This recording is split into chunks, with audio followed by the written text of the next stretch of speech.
indeed a sad day for us in the state of Tennessee with the loss of Representative Justin Jones from this body. It is a victory of this movement that still says it matters to end gun violence in the state of Tennessee. This movement that still says it is time for just action and just reforms in our state, and to still have Representative Gloria Johnson serving in this House. That's the power of justice. And there's been a refrain and a song going around in this movement. Power to the people, power to the people, power to the people, power to the people. Hosanna. The Lord is my light and my salvation. Whom shall I fear? The Lord is the stronghold of my life. Of whom shall I be afraid? When the wicked advance against me to devour me, it is my enemies and foes who will stumble and fall. Though an army besiege me, my heart will not fear. Though war break out against me, even then will I be confident. One thing I ask of the Lord, this only that I seek after, that I may dwell in the house of the Lord all the days of my life, to gaze upon the beauty of the Lord and to seek God in God's temple. For in the day of trouble, God will keep me safe in God's dwelling. God will hide me in the shelter of God's sacred tent and set me high upon a rock. Then my head will be exalted. While the enemies who surround me at his sacred tent I'll sacrifice. With shouts of joy and thanksgiving I'll sing and make music to the Lord. Hear my voice when I call, Lord. Be merciful to me and answer me. My heart says of you, seek God's face.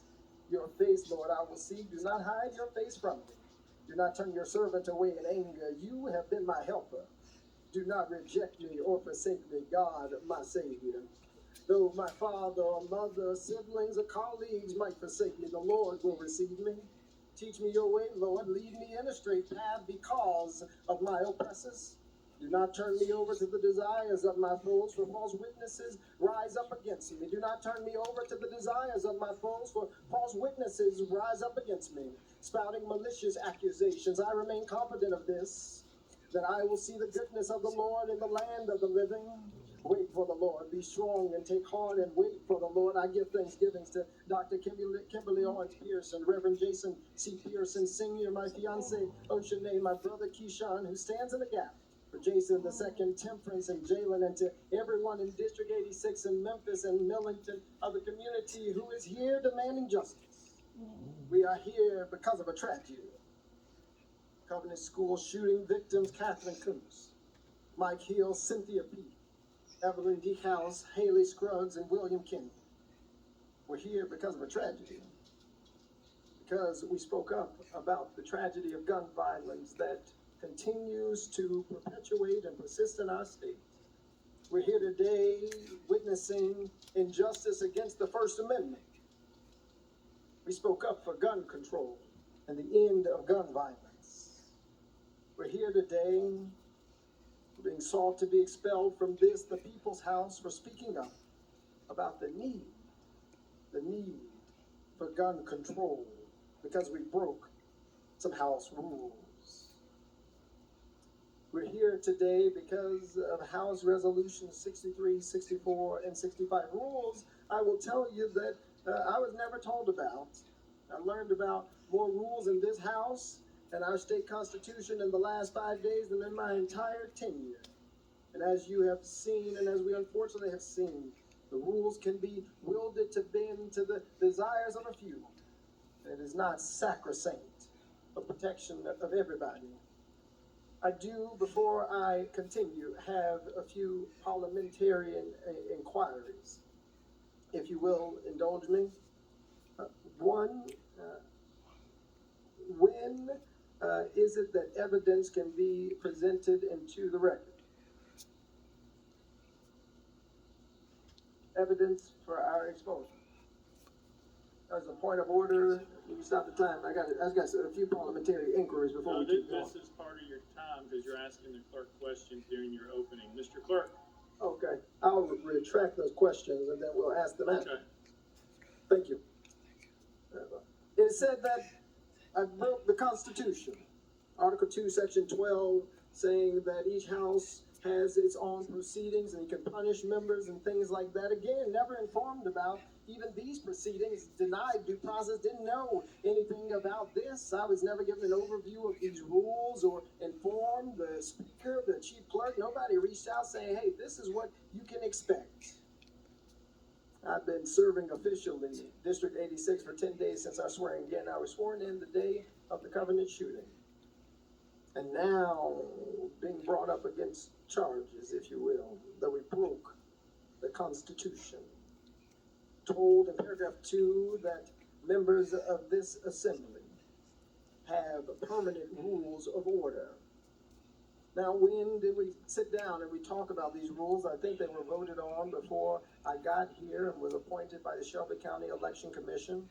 Was told that we were crowding around the clerk's desk, and I got to be honest with you, I just realized they're talking about this desk and not the one up there. It's a lot of things that are in these resolutions that seem to assume a lot of knowledge about what I am supposed to know or what we are supposed to know without real facts about what we have been provided information about. I'm told that I did knowingly and intentionally bring disorder and dishonor. Knowingly and intentionally bring disorder and dishonor. When we went up between bills, I walked to this hallowed house near this well, went up between bills after not being called on during welcoming and honoring to say we've got to listen to the people. We've got to do something. We've got to take action on gun violence. We've got to elevate this issue in order that we can create the necessary change that we need, because we're exercising, and I exercised our First Amendment right. We're being told that that deserves an expulsion from the House because it broke a permanent House rule. And still, when we learned that a member of this body broke a permanent House rule in order for a video to be shown, there was no discussion even about what potential retributions might exist. If rules will be sacrosanct, if rules will be the end-all and be-all of this House, then that needs to apply equitably to everyone. But there is something that tells me it is not the rules being broken, it was what we were advocating for that folks have gotten very upset about. That we were advocating for people who have been murdered in our communities. We're advocating for people like my own classmate, Larry Thorne, who was slain by gun violence. We're advocating for people who are suffering in our communities. We're told in this resolution that I proceeded to disrupt the proceedings of the House of Representatives from approximately 10:50 until approximately 11:42. And my fiance, she's a lawyer to be, and I have to tell you, if you go back, and this is one of the questions that I have, and we can start working on pulling up, if you look at the video, at 10:50 a.m., this House is in recess. And the question that I'm pondering is it possible for House members to break permanent rules of order when the House is in recess? It's important that we unpack this. After SB 638 was passed at 10:49 a.m., I walked to the well, and the Speaker Sexton immediately said, "You're out of order. I call for a 5-minute recess. Leadership, come up here." There was no disruption of any House proceedings or business. We were in a recess where members were relaxing, went for walks, left the chambers, ignoring the cries of people asking for gun reform, asking to end gun violence. I didn't disrupt proceedings between 10:50 to 11:42 because it wouldn't have been possible. We were in a recess. But if you want to count the recess and say that our peaceful protests for red flag laws, our peaceful protests for gun control storage laws, our peaceful protests for the safety of kids like the ones at Covenant, our peaceful protests for the communities that we serve and the people that we represent deserve expulsion, then let's go through the timeline. There was a 10-minute peaceful protest on the House floor, and it was at exactly 11:04 where we walked back to that room with Leader Camper. Again, in the resolution, it says that we refuse to leave the well. In fact, all of the quote-unquote protest, except for maybe the first second or two, was called during a recess. And we still finished the business for the day. You keep going, and they say that we shouted and made chants with citizens. They said that we refused to leave the well. We had signs displaying political messages, and none of us believed that we were doing anything to deserve expulsion from this house. Speaking up on behalf of the last, the lost, the least, those who've been left out, those who've been ignored, those who've been silenced, but who refuse to be silent any longer, does not deserve expulsion from this house. The mic was cut off. We did use a mini bullhorn to listen and to project to the people in our community who were asking for change. The reality is, we were told this happened in the open presence of witnesses, but the gallery was cleared. The video and audio during this time, and you can see this with the chief clerk, and we can pull up that video. The video and audio during this peaceful exercise of our First Amendment was not even broadcast online. We're told that this was disorderly behavior and it justifies expulsion. Well, I've been looking, colleagues, at our permanent rules of order. And if you read Rule 19 of the permanent House rules that this body has voted on and have been mentioned several times today, there is a blatant contradiction in these resolutions that are asking for our expulsion and the permanent House rules for the 113th General Assembly. If you go to section 19, transgression of rules by member. Transgression of rules by member.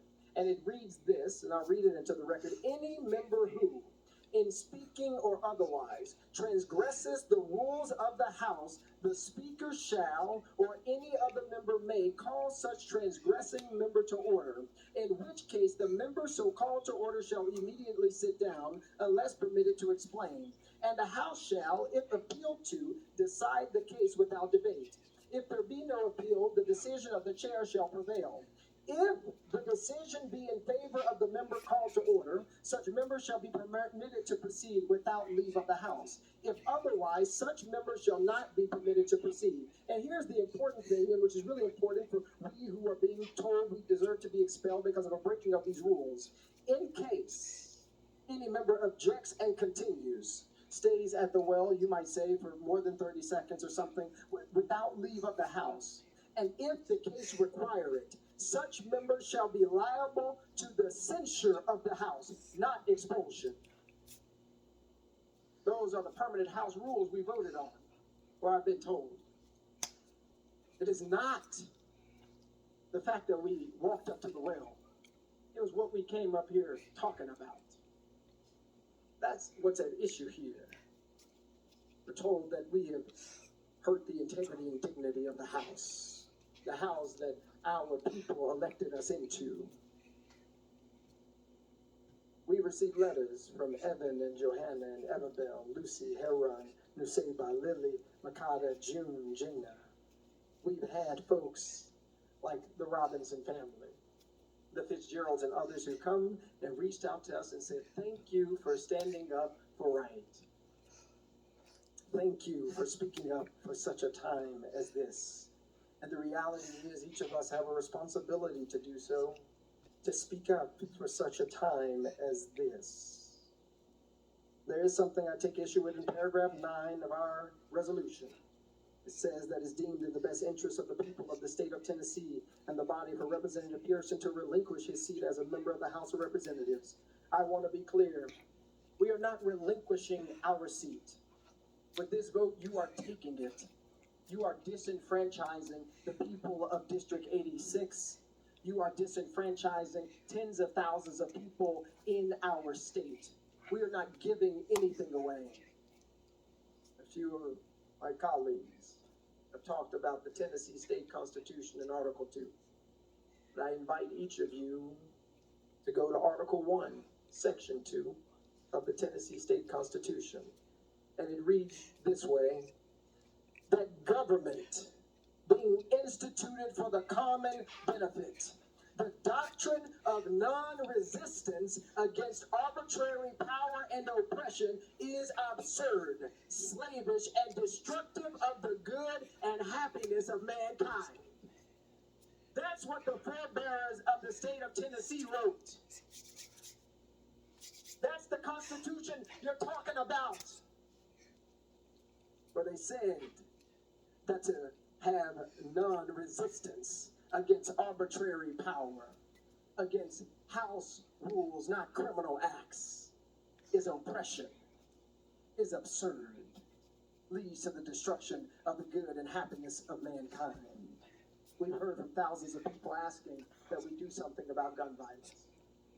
We must answer them, whether it be in Memphis or Billington, where there's conversations with folks like Mama Easter Knox or Sarah Gladney, or thousands of people in this chamber, outside this chamber, up top, who are saying we've got to do something. We've got to do something. It is those who are demanding and should be telling us what's in the best interest of our people. And what is in the best interest of our people, from what we have heard, is the end of gun violence. What's in the best interest of our communities and of our people are folks who are willing to pass just legislation. It's folks like those grandmothers who couldn't make it today but are watching today, who want to be ensured that they will be safe and our communities will be safe. It's Jermaine, my intern, who shadowed here at this Capitol, who said, I want to make sure that going to school isn't going to lead to my death. Our silence about gun violence is the antithesis of what is in the best interest of the people of the state of Tennessee. This week especially, Holy Week, we remember also Dr. King and the forebearers of the civil rights movement who taught us about civil disobedience as a way to get action. Dr. King taught us that sometimes there's a consciousness above rule, above what you might say is law. That the true forms of protest is nonviolent disobedience. For less than a few minutes, we and you are seeking to expel District 86's representation